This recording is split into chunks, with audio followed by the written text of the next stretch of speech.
मैंने एक वीडियो में आपको रेफरेंस दिया था मोहम्मद आमिर वर्सेस बाबर आजम।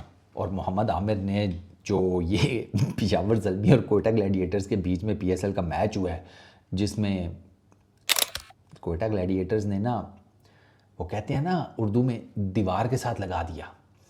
कोयटा ग्लैडिएटर्स वालों ने पिशावर ज़ल्मी को दीवार के साथ नहीं लगाया, दीवार के साथ लगाकर उनका मुंह भी दीवार की तरफ कर दिया। उसके बाद फिर कुछ आवाज़ें ही आई, मैं तो निकल आया था। मैंने बस इतना ही देखा, मैंने कहा यार इससे आगे तो नहीं गुनाह मिलता है, ऐसी चीज़ें नहीं देखनी चाहिए। मैं निकल आया। मोहम्मद आमिर ने बाबर आजम को इस टूर्नामेंट में दूसरी दफ़ा आउट किया। पहला मैच उसमें आउट स्विंगर मारा, यानी कि गेंद को पढ़ के हल्का सा बाहर निकला, लैक ऑफ पेस के साथ, मतलब थोड़ा सा हल्का गेंद किया। और बाबर आजम का आजकल प्रॉब्लम क्या चल रहा है कि बाबर आजम के हाथ आजकल जल्दी आ रहे हैं। उसकी रीज़न यह है कि आउट ऑफ फॉर्म है, हाथ जल्दी आ रहे हैं, यहाँ पर आकर रोक लेते हैं और कोशिशें करते हैं कि गेंद आ रही है उसको फिर किसी तरीके से मैनूवर कर लूँ। पहले स्मूथली आते थे, ठीक है, तो वो हुआ क्या कि हल्का गेंद था outside the off stump, Aamir ने ज़रा पेस को कम किया, तो वो बाबर आजम उसी चक्कर में रोक कर खेलने चले गए अपने फ्लो में, ठीक है, कि आए यहाँ किया हल्का सा और वो खेलने गए आउटसाइड दी ऑफ स्टंप, गेंद लगा ठक करके बाबर भाई।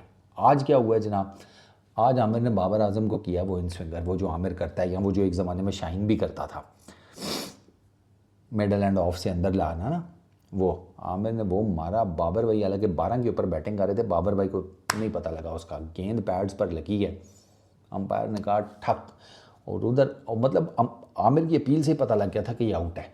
और आमिर ने जनाब उसके बाद सेलिब्रेशन में आमिर ने पुष्पा किया और साथ ही यूँ किया।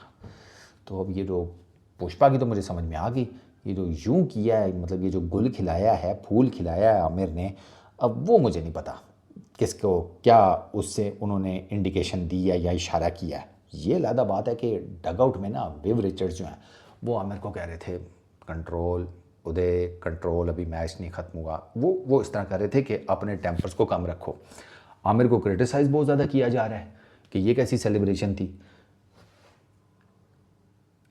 आमिर एक फास्ट बॉलर है, बाबर मुझे पसंद है, स्टिल आमिर एक फास्ट बॉलर है। आप क्या चाहते हैं कि वो बाबर आजम को आउट करने के बाद फ़ौरन से अपना मुंह किबले की तरफ कहता और कहता कि 2 रकात नमाज नफल शुक्राने के, अल्लाह अकबर, वो ये करना शुरू कर देता। भाई वो फास्ट बॉलर है, उसके अंदर एग्रेशन है, तो वो तो इसी तरीके से सेलिब्रेट करेगा। फास्ट बॉलर्स की एग्रेशन ही रीज़न बनती है उनकी सेलिब्रेशंस का, और फिर वो डिफरेंट तरीके से सेलिब्रेट करते हैं। तो इसमें मुझे नहीं समझ आ रही कि आमिर को क्यों क्रिटिसाइज़ किया जा रहा है। देखो भैया, जहाँ पर आमिर को क्रिटिसिज्म बनता है ना उसका, वहाँ पर आपके भाई ने आमिर की जो ढोलकी बजाई हुई है आप सबको पता है, पुरानी वीडियोस देख रहे हो, मैं तो आमिर को नहीं बख्शता था, ठीक है ना। लेकिन जहाँ पर अब आमिर का फॉल्ट नहीं है वहाँ पर आप उसे बिला वजह में पकड़ के लिटा लें तो वो भी तो गलत है ना, वो तो नहीं होने दे सकता ना मैं। अब आमिर और बाबर का पीएसएल में आंकड़ा चल रहा है, ये राइवलरी जो है ये चल रही है, और ये दोनों टीमों के बीच में जो मैच होता है उसको हीटअप भी कर देती है। सर आमिर और बाबर ने एक दूसरे को जो फेस किया है, आमिर ने बाबर आजम को किए हैं 32 बॉल्स पीएसएल में, 32 गेंदें, 22 डॉट्स हैं उसमें, ठीक है, 28 रन हैं बाबर आजम के आमिर के अगेंस्ट। 3 मरतबा मोहम्मद आमिर आउट हो चुके हैं, सॉरी बाबर आजम आउट हो चुके हैं मोहम्मद आमिर के अगेंस्ट, 2 मरतबा इस टूर्नामेंट में, 1 मरतबा पिछले साल, ठीक हो गया। ये 3 दफ़ा ये विकेट्स हो गई। 9.3 की बैटिंग एवरेज है बाबर आजम की अगेंस्ट मोहम्मद आमिर, और स्ट्राइक रेट है 87.5 का। तो वो यहाँ पर उसमें लिखा हुआ है कि मोहम्मद आमिर कंप्लीटली ओन्स बाबर आजम, कि भाई पीएसएल में आप बाबर आजम जो है ना वो मोहम्मद आमिर के अगेंस्ट स्ट्रगल ही करते हैं, और ये आपके सामने है। 3 मरतबा वो विकेट ले चुके हैं, लेकिन मोहम्मद आमिर बाबर आजम के हाथों मार नहीं खाते हैं सच। 22 डॉट्स 32 में से बड़ी बात होती है। और मोहम्मद आमिर क्या लेफ्ट आर्म पेसर्स के अगेंस्ट बाबर आजम की स्ट्रगल कोई आज की थोड़ी है।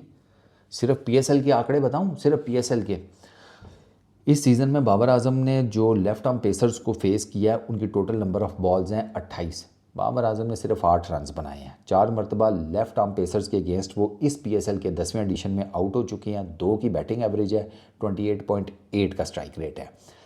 सिंस 2023 पीएसएल में 146 उनके रन्स हैं 147 बॉल्स के ऊपर अगेंस्ट लेफ्ट आर्म पेसर्स। 8 मरतबा आउट हो चुकी हैं, 18.2 की बैटिंग एवरेज है, 99.3 का स्ट्राइक रेट है। ओवरऑल पीएसएल में 759 रन्स हैं बाबर आजम के against left arm pacers, 652 balls के ऊपर, 21 टाइम्स वो आउट हो चुके हैं लेफ्ट आर्म पेसर्स के हाथों, 36.1 की बैटिंग एवरेज है, 116 116.4 का स्ट्राइक रेट है। तो Babar Azam left arm pacers के अगेंस्ट स्ट्रगल कर रहे हैं, वो लेफ्ट आर्म स्पिनर्स के अगेंस्ट करते रहे हैं।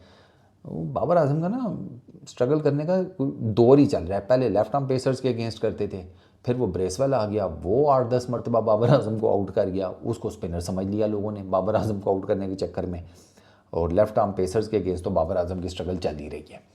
तो बाबर तो क्रिटिसाइज़ करने का कोई बेसिकली फ़ायदा है नहीं, क्योंकि आमिर ने बॉल बहुत अच्छा कराया। उसने दोनों टाइम्स बाबर आजम को बड़ा, जिसे कहते हैं ना, वेल कैलकुलेट करके आउट किया है। उसे पता था मेरी फील्ड किधर है, मैंने क्या गेंद करनी है, और Aamir as per his fielding गेंद करता है। आमिर बहुत खोचल बॉलर है भाई, बहुत खोचल बॉलर। मैं तो अभी भी कहता हूँ कि आपने इसको वर्ल्ड T20 के पास जाने कैसे दिया। ये इसको आपको पक्का अपनी वर्ल्ड T20 की टीम में रखना चाहिए था। बॉलिंग कर तो रहा है तो पाकिस्तान टीम में नहीं कर सकता। पीसीबी ने परसू ही नहीं किया। पीसीबी ने अहमद वसीम और मोहम्मद आमिर से वर्ल्ड T20 के बाद बात ही नहीं की।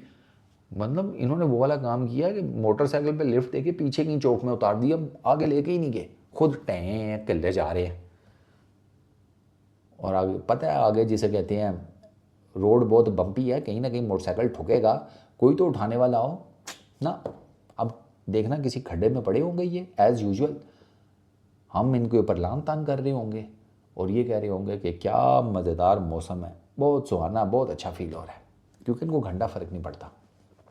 तो आमिर की सेलिब्रेशंस के ऊपर आमिर को क्रिटिसाइज़ करने का बिल्कुल कोई, जिसे कहते हैं ना, नुक्ता नज़र नहीं है। फारग लोग ये काम कर रहे हैं, रहने दो। वो फास्ट बॉलर है, उसने एक बड़ी विकेट हासिल की है और उसने कहा है कि भाई इंपॉर्टेंट विकेट होती है मैच के कॉन्टेक्स्ट में।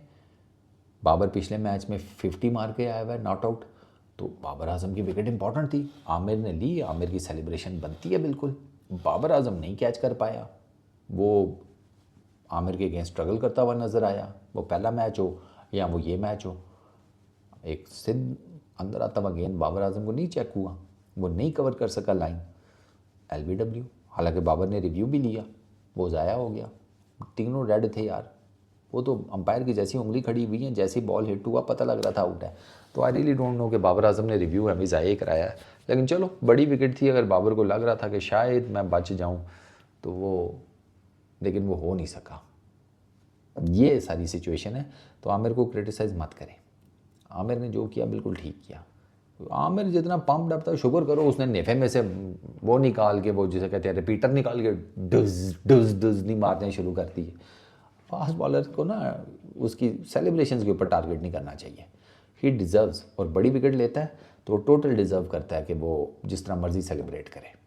हाँ, तफा छपाना छेक दे, ठीक है, बैट्समैन को, या उसके मुंह पे जाके कोई गालम गलूच ना करे, बाकी तो ठीक है। तो मेरी तरफ से तो अगर वो दोनों काम भी कर ले तो I am gonna enjoy it. बस ठीक है, जाओ आप, इस वीडियो में बहुत हो गया। अपना ख्याल रखना, पीस आउट।